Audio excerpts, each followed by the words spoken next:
नमस्कार। कार्यक्रम घटना र विचारबाट आदरणीय श्रोता, विविध राष्ट्रिय अन्तर्राष्ट्रिय घटनाक्रमहरूको प्रस्तुति र विश्लेषण सहितको कार्यक्रम घटना र विचार तपाईले प्रत्येक साता सोमबारदेखि शुक्रबारसम्म साँझ 7 बजेको समाचारपछि रेडियो नेपालबाट सुन्न सक्नुहुन्छ। रेडियो नेपालको केन्द्रीय प्रसारणका साथै एफएम ब्यान्डको 98, 100 र 103 मेगाहर्जबाट प्रसारण हुने कार्यक्रम घटना र विचार हाम्रो वेबसाइट www.onlineradionepal.gov.np र www.radionepal.gov.np मा लगन गरी संसारभर प्रत्यक्ष रूपमा सुन्न सक्नुहुन्छ। आजको कार्यक्रममा हामी विविध विषयका साथ उपस्थित भइसकेका छौं। सबैभन्दा पहिले आज प्रसारण हुने मुख्य विषयहरू। नेकपामा आन्तरिक विवाद समाधानका लागि ठोस प्रयास सुरु। अध्यक्षद्वय ओली र प्रचण्ड बीचको छलफलपछि सहमतिको खाका तयार पार्न कार्यदल गठन। पार्टी महासचिव विष्णु प्रसाद पौडेलको संयोजकत्वमा 6 सदस्यीय कार्यदल गठन भएको छ। विवाद समाधानको प्रस्ताव तयार पार्न कार्यदल गठन भएसँगै नेकपामा विग्रहको जोखिम टरेको हो। अब कार्यदलले कस्ता विषयहरूलाई समेटेर प्रस्ताव तयार गर्नेछ? नेकपा स्थायी कमिटी सदस्य जनार्दन शर्मासँगको विशेष कुराकानी। एकता अब अगाडि बढिसक्यो। कार्यदल उहाँहरूले छलफल गरेर जसरी बनाउनु भएको छ त्यो एकताकै लागि हो। सिन्धुपाल्चोक, कालीकोट र मकवानपुरमा गएको पहिरोमा परि आज कम्तीमा 18 जनाको मृत्यु, 27 जना बेपत्ता, खोजी कार्य जारी। 38 जना मिसिङमा चाहिँ 11 जनाको शव फेला परिसकेको। र आज काठमाडौँ उपत्यकामा 119 सहित 594 जनामा कोरोना भाइरसको संक्रमण पुष्टि। संक्रमितको संख्या 25,000 नाग्यो। आज थप 4 जनाको मृत्यु हुनेहरूको जम्मा संख्या पुरुष 77 र महिला 22 गरी जम्मा 79 जना लगायतका सामग्री प्रसारण गर्नेछौं। नेपाल कम्युनिस्ट पार्टी नेकपामा आन्तरिक विवाद समाधानका लागि ठोस प्रयास सुरु भएको छ। आज प्रधानमन्त्री तथा नेकपा अध्यक्ष केपी शर्मा ओली र अध्यक्ष पुष्पकमल दाहाल प्रचण्ड बीचको छलफलपछि पार्टी विवाद समाधानका लागि सुझाव दिन कार्यदल गठन गरिएको छ। अब 6 सदस्यीय कार्यदलले सहमतिको प्रस्ताव तयार पारेर अध्यक्षद्वय ओली र प्रचण्ड समक्ष पेश गर्नेछ। यस सम्बन्धी सामग्रीका साथ साथी कल्पना दाहाल। गत असार 10 गते शुरू भएको नेकपा स्थायी समिति बैठकमा निर्धारित कार्यसूची भन्दा बाहिर गएर कतिपय नेताहरूले प्रधानमन्त्री केपी शर्मा ओलीको राजीनामा मागेपछि नेकपामा आन्तरिक विवाद सृजना भएको हो। विवादकै कारण नेकपा स्थायी समिति बैठक पटक पटक स्थगित हुँदै आएको छ। तर यसबीचमा नेताहरूले गम्भीर आत्मसमीक्षा गर्दै पार्टीमा सुदृढ एकताको आवश्यकता महसुस गरेपछि नेकपाको आन्तरिक विवाद समाधानका लागि ठोस प्रयास शुरू भएको छ। आज नेकपा अध्यक्षद्वय ओली र प्रचण्ड बीचको छलफलपछि पार्टी विवाद समाधानका लागि सुझाव दिन कार्यदल गठन गरिएको छ। महासचिव विष्णु पौडेल संयोजक रहेको कार्यदलमा नेकपा नेताहरू भीम रावल, शंकर पोखरेल, जनार्दन शर्मा, सुरेन्द्र पाण्डे र पम्फा भूषाल सदस्य हुनुहुन्छ।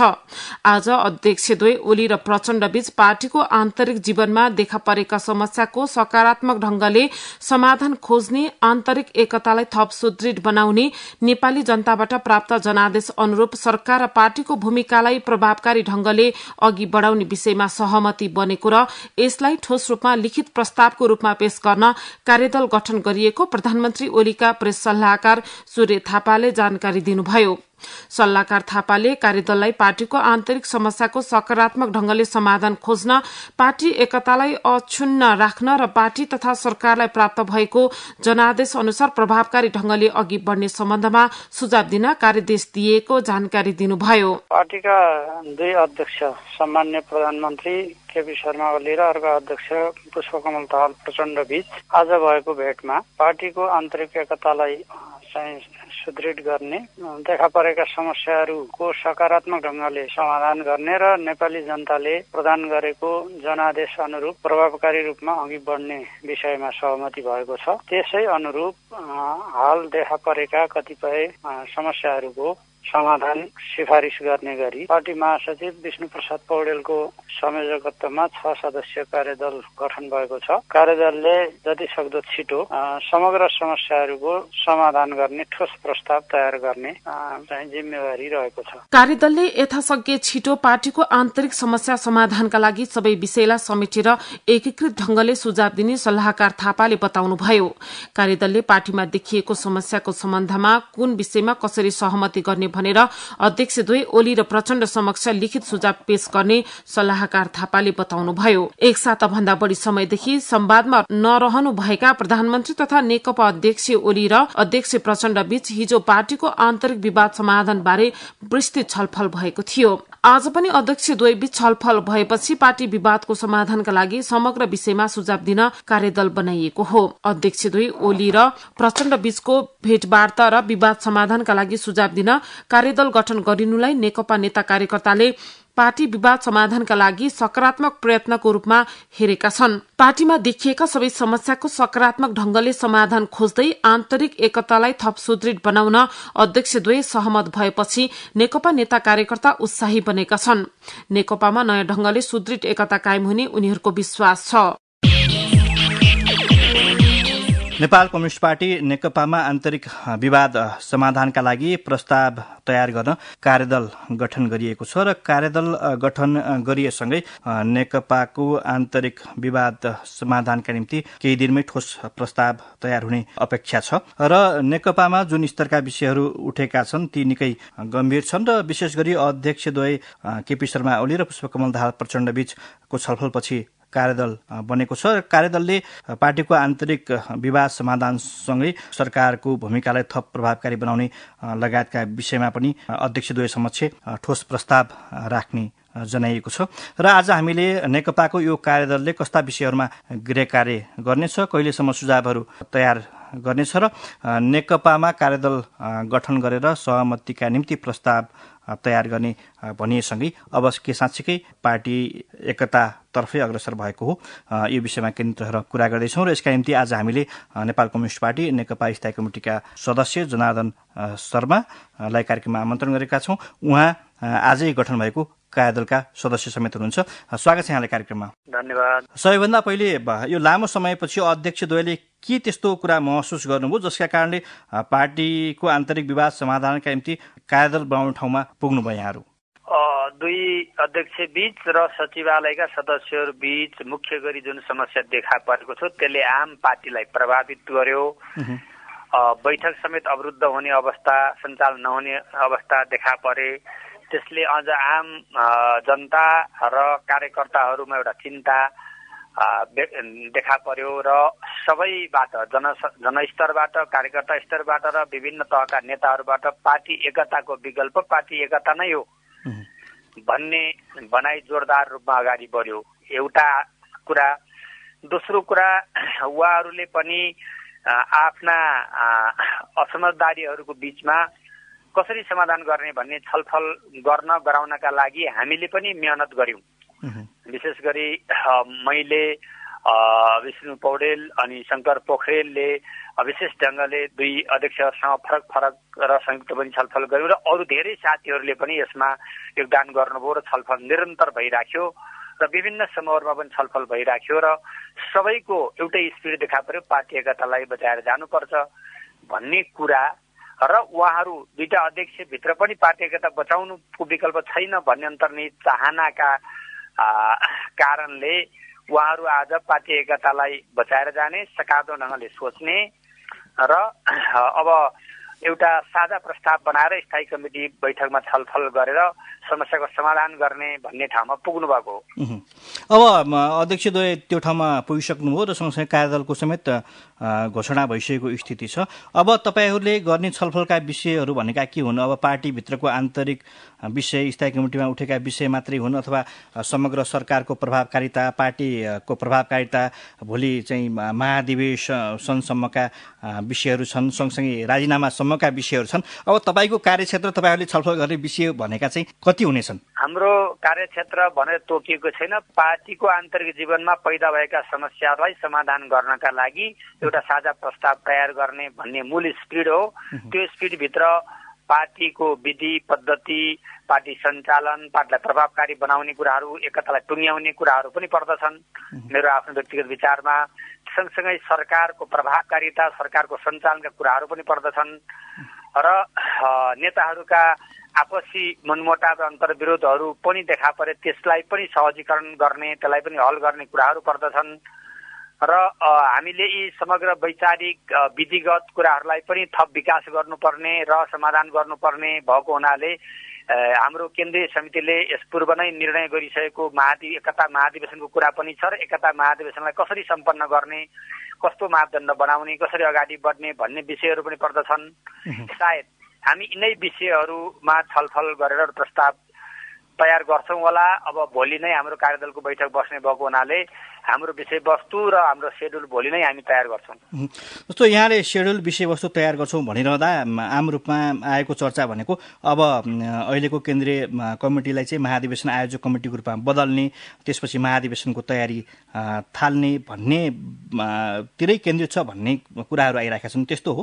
त्यस्तो कुरा मलाई थाहा छैन। भोलि छलफलमा त्यो कुरा निष्कर्षमा छलफलले निष्कर्ष निकालेछ भने भोलि होला मिटिङमा। अहिलेसम्म त्यो विषय नै कतै अब छलफलमा अहिले छैन। महाधिवेशनको विषय चाहिँ छलफलमा आउँछ, पक्कै पनि महाधिवेशन निर्णय नै भइसकेको हुनाले त्यो एउटा छलफलको विषय हुन्छ। तर कसरी जाने भन्ने बारेमा हामी भोलिको छलफलपछि मात्रै बताउन सकिन्छ। त्यो भनेको चाहिँ जस्तो मन्त्रीमण्डल चाहिँ हेरफेर गर्ने, त्यसै गरी कतिपय ठाउँमा मुख्यमन्त्रीहरू हेरफेर गर्ने भनेको यी समग्र विषयहरूमा यहाँहरूले छलफल गर्नुहुनेछ, यी विषयहरू पनि छलफलमा आउनेछन्। अब हामी मुख्य गरी पार्टीले सरकारलाई दिनुपर्ने सल्लाह सुझाव है, सरकार सञ्चालनका सन्दर्भमा, सरकारलाई प्रभावकारी बनाउने सन्दर्भमा के कुरा आवश्यक हुन्छन् भन्ने बारेमा हामी छलफल गर्छौँ नै। त्यो अन्तर्गत आउने विषयहरू त्यसमा आउन सक्छन्। सरकारको प्रभावकारिताका लागि जस्तो अहिले कोरोनाको समस्या छ, कोरोनाको समस्यालाई अझ कसरी प्रभावकारी रूपमा समाधान गर्ने भन्ने विषय हाम्रो विषय बन्न सक्छ। अहिले बाढी पहिरोको विषय छ, त्यसमा त्यस सम्बन्धी कामहरूको बारेमा पनि हाम्रो छलफल बन्न सक्छ। सरकारलाई आवश्यक सल्लाह सुझाव र मार्गदर्शन गर्नका लागि पार्टीले दिनुपर्ने सल्लाहहरूलाई हामी छलफलको विषय बनाउने कुरा पनि हुन सक्छ र बन्छ नै। र सँगसँगै पार्टीलाई प्रभावकारी बनाउने कुराहरू पनि बन्छ।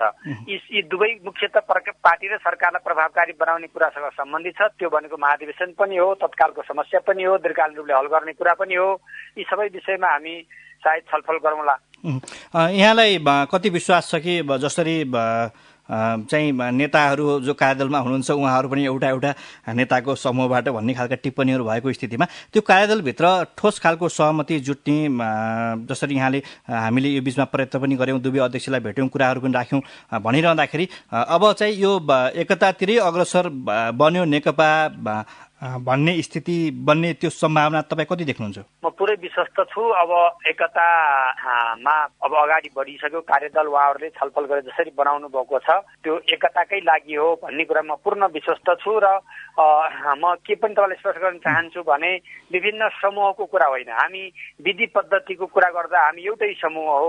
हामी सरकारलाई प्रभावकारी बनाउने कुरामा हामी एउटै समूह हो, पार्टीलाई सही ढङ्गले सञ्चालन गर्ने कुरामा हामी एउटै समूह, हामी कोही समूह बनेर होइन कि हामी एजेन्डा केन्द्रित भएर छलफल गरेर निष्कर्ष निकाल्छौँ। त्यहाँ समूहको गुन्जाइस होइन, एजेन्डाको गुन्जाइस हुने भएको हुनाले एजेन्डामा केन्द्रित भएर छलफल निकाल्ने र यो अहिलेसम्म जसरी अब पार्टी फुट्ला कि पार्टीमा सङ्कट आउला कि भन्ने जो परिस्थिति थियो त्यो परिस्थितिलाई हामीले अनेक विभिन्न खालका छलफलहरूबाट आम रूपमा भएका विभिन्न छलफल र हामीले अध्यक्ष कमरेड प्रचण्ड, अध्यक्ष कमरेड तथा सामान्य प्रधानमन्त्री केपी ओलीसँग छुँदाछुँदै गरेका छलफल, उहाँहरूसँग गरेका विभिन्न अन्तर्क्रियाहरू, दुईटा नेताहरूसँग गरेका छलफल सम्म आइपुगेर आजको यो कार्यदल बनाउने ठाउँसम्म हामीले ल्याइ पुर्याएका छौँ र आइपुगेको छ। पार्टी अब एकताबद्ध भएर जान्छ। म यो तपाईँको महत्त्वपूर्ण लोकप्रिय कार्यक्रम मार्फत आम जनता, कार्यकर्ता सबैलाई म के आग्रह गर्न चाहन्छु भने अब पार्टी एकताबद्ध भएर जान्छ र हामीले देशको जनताको कार्यभारलाई सही ढङ्गले पूरा गर्ने गरी जानुपर्छ, त्यसको विकल्प छैन। यहाँको महत्त्वपूर्ण समयका निम्ति धेरै धन्यवाद छ। धन्यवाद। हामीले कुरा गर्दै थियौँ नेपाल कम्युनिस्ट पार्टी नेकपा स्थायी कमिटीका सदस्य र पार्टी विवाद समाधानका निम्ति गठन गरिएको कार्यदलका सदस्य जनार्दन शर्मासँग कुरा गर्दै थियौँ। उहाँसँग आज हामीले अब आज गठन गरिएको कार्यदलले कसरी काम गर्नेछ, त्यसका विषयहरू के हुनेछन् भन्ने विषयमा कुरा गर्दै थियौँ। गए राति अविरल वर्षापछि गएकोका कारण सिन्धुपाल्चोक, कालीकोट र मकवानपुरमा कम्तीमा 18 जनाको मृत्यु भएको छ। पहिरोमा परि 27 जना हराइरहेको र उनीहरूको खोजी कार्य जारी रहेको प्रहरीले जनाएको छ। गृह मन्त्रालयका अनुसार यस वर्ष मनसुन सुरु भए यता बाढी र पहिरोमा परि 215 जनाको मृत्यु भएको छ भने 185 जना बेपत्ता छन्। यस सम्बन्धी सामग्रीका साथ साथी सरोज जाल। सिन्धुपाल्चोकको जुगल गाउँपालिका वडा नम्बर 2 लिदी स्थित लामाटोलमा आज बिहान गएको पहिरोबाट 18 वटा घर पुरिएका छन् भने 37 वटा घरमा क्षति पुगेको छ। सिन्धुपाल्चोकका प्रमुख जिल्ला अधिकारी उमेश ढकालले पहिरोमा परि 11 जनाको मृत्यु भएको र 27 जना हराइरहेको जानकारी दिनुभयो। 38 जना मिसिङमा चाहिँ 11 जनाको शव फेला परिसकेको छ है। त्यसैले बाँकी चाहिँ मिसिङ छ। उद्धारको कामहरू भइरहेछ। आर्मी, प्रहरी, सशस्त्र प्रहरी वर्ग गरेर 55 जनाको टोली खटिरहेछ उद्धारको लागि। 40 परिवारलाई पुग्ने खालको टेन्ट, त्रिपाल, कम्बल, त्यसै गरेर चाहिँ भाँडा बर्तनको 40 सेट, म्याट्रेसको 40 सेट हो। अनि भाँडा बर्तनमा जग बाल्टिनहरूदेखि लिएर आवश्यक सामानहरू र त्यस्तै गरेर चाहिँ अरू आवश्यक सामानहरू रेड क्रस सोसाइटीबाट पनि केही 30 परिवारलाई पनि अन्य ब्ल्याङ्केटदेखि लिएर विभिन्न भाँडा बर्तन, लुगाफाटा सहितको सामानहरू रिपोर्टबाट हामीले पुर्याएर त्यहाँ स्थलगत रूपमा हेरी पनि निरीक्षण गर्नुभयो। 1 किलोमिटर माथिबाट झरेको पहिरोले जुगल गाउँपालिकामा अन्य 25 घर उच्च जोखिममा रहेको र पहिरो झर्ने क्रम नरोकिएकाले उद्धार कार्यमा कठिनाई भइरहेको प्रमुख जिल्ला अधिकारी ढकालले बताउनुभयो। उता कालीकोटको महवा गाउँपालिका 3 नकुमा पहिरोले घर पुरिँदा 6 जनाको मृत्यु भएको छ। बिहिबार राति 12:30 बजे वडा सदस्य राजबहादुर विष्टको घर पहिरोले पुरिँदा विष्टका 2 छोराहरू 13 वर्षीय पुष्प विष्ट र 11 वर्षीय प्रवीण विष्ट, छोरीहरू 18 वर्षीय सबिना विष्ट र 15 वर्षीय आशा विष्ट, वडा सदस्य राजबहादुरका दाजु डिल बहादुर विष्टका छोरीहरू 19 वर्षीय शान्ति विष्ट र 10 वर्षीय रेखा विष्टको मृत्यु भएको कालीकोटका डीएसपी श्यामबाबु ओलियाले जानकारी दिनुभयो। स्थानीय बासिन्दा, जनप्रतिनिधि र प्रहरीले घटनास्थलबाट मृतकको शव निकालेको पनि डीएसपी ओलियाले बताउनुभयो। यस्तै त्रिभुवन राजपथ अन्तर्गत मकवानपुरको थाहा नगरपालिका 12 स्थित गौरी गाउँमा पहिरोमा परि बेपत्ता भएका व्यक्तिको शव भेटिएको छ। पहिरोमा परि बेपत्ता भएका स्थानीय 45 वर्षीय काले मोक्तानको शव भेटिएको इलाका प्रहरी कार्यालय पालुङका प्रहरी निरीक्षक विकास राज तामाङले जानकारी दिनुभयो। गृह मन्त्रालयका अनुसार यस वर्षको मनसुन सुरु भएता बाढी र पहिरोमा परि 215 जनाको मृत्यु भएको छ भने 185 जना हराइरहेका छन्। राष्ट्रिय आपतकालीन कार्य सञ्चालन केन्द्रका प्रमुख मुरारी ओस्तीका अनुसार बाढी र पहिरोबाट 132 जना घाइते भएका छन्। सबभन्दा ठूलो घटना सिन्धुपाल्चोकमा दुःखद घटना भएको छ। सिन्धुपाल्चोकको जुगल गापा 2 मा आएको पहिरो कारणले 5 जना घाइतेलाई हेलीद्वारा चौतारामा र काठमाडौँ ल्याएर उपचार भइरहेको छ। यस्तै कालीकोटको महाबै गापामा पहिरो आई एकै परिवारको 6 जनाको मृत्यु भएको छ। त्यस्तै नरायणनाथ गापामा चाहिँ पहिरो आएर 2 जना चाहिँ घाइते हुनुभएको हुनाले उहाँलाई हेलीबाट चाहिँ नेपालगञ्ज ल्याएर उपचार भइरहेको छ। त्यस्तै मकवानपुरको थाहा नगरपालिका 12 मा पहिरो आई माथिबाट ढुङ्गा खस्दाखेरि 45 वर्षको एकजना व्यक्तिको मृत्यु भएको छ। बाढी र पहिरोको कारणबाट 215 जनाको मृत्यु भएको छ। यस्तै 85 जना बेपत्ता र 132 जना घाइते अवस्थामा देखिन्छ र घाइतेको चाहिँ यो यसभन्दा अगाडि भएको घाइतेहरू चाहिँ धेरै जसो अधिकांश उपचार भएर गइसक्नु भएको छ। यसैबीच सभामुख अग्नि सापकोटाले सिन्धुपाल्चोकको जुगल गाउँपालिका पुगेर वस्तुस्थिति बुझ्नु भएको छ। यस्तै गृहमन्त्री रामबहादुर थापा राहत सामग्रीका साथ आज सिन्धुपाल्चोक पुग्नु भएको छ।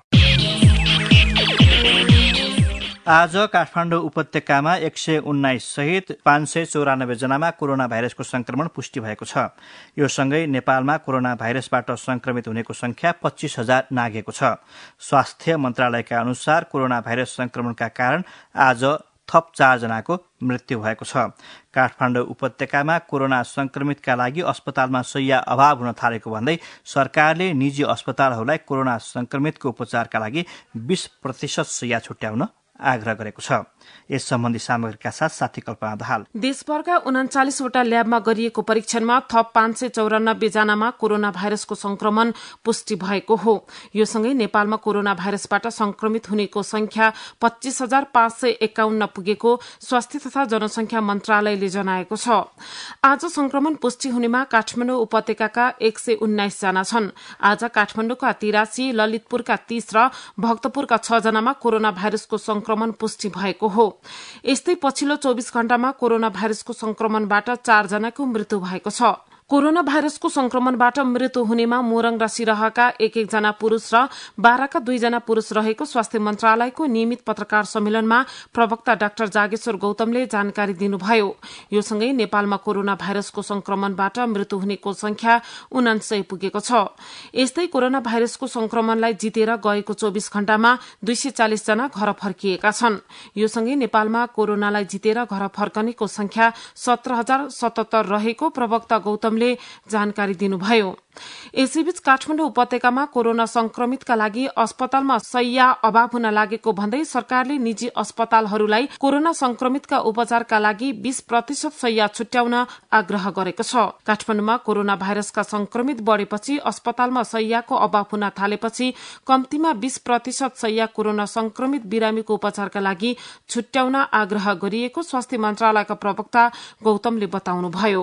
विभिन्न शहरहरूमा कोभिड-19 को संक्रमण बढ्दै गइरहेको छ। काठमाडौँ उपत्यका लगायतका ठाउँहरूमा अस्पतालहरूमा बेड अभाव हुँदै गएको छ। त्यसैले स्वास्थ्य तथा जनसंख्या मन्त्रालयले निजी क्षेत्रका अस्पतालहरूमा समेत 20% बेडहरू कोभिड व्यवस्थापनका लागि राख्नु हुन सबैलाई अपील गरिएको हो। त्यसैले कुनै पनि अस्पतालमा भर्ना भएका बिरामी कोभिड-19 पोजिटिभ भएपछि स्वास्थ्य तथा जनसंख्या मन्त्रालयबाट निर्देशन नभई रिफर गरे पनि कोभिड अस्पतालहरूमा राख्न समस्या भएको हुँदा कुनै पनि अस्पतालमा भर्ना भएका बिरामीहरूको कोभिड-19 पोजिटिभ आएपछि सोको व्यवस्थापन हब अस्पतालको संयोजनमा सोही अस्पतालमा नै गर्नुहुन अनुरोध छ। अहिले होटलहरूमा समूहमा बस्ने, समूहमा रहेर कुराकानी गर्ने, घरमा पाहुना बोलाउने, आफू पनि पाहुना लाग्न जाने जस्ता हेलचेक्राइ गरेको पाइएको भन्दै प्रवक्ता गौतमले कोरोना संक्रमणको स्थितिलाई गम्भीरतापूर्वक लिँदै स्वास्थ्य सम्बन्धी निर्देशिकाको कडाइका साथ पालना गर्न आग्रह गर्नुभयो। हवस् त यिनै विषयहरूका साथ आजलाई कार्यक्रम घटना र विचार यहीँ सकिन्छ। भोलि विविध विषयका साथ उपस्थित हुने नै छौं। कार्यक्रमबारे तपाईँका कुनै प्रतिक्रिया भए हाम्रो इमेल ठेगाना घटना र विचार 2019@gmail.com मा इमेल गर्न सक्नुहुनेछ। आजलाई कार्यक्रमबाट साथीहरू सरोज रिजाल, कल्पना दाहाल र गजेन्द्र भण्डारीसँगै सूरज आचार्य पनि बिदा माग्छु। नमस्कार।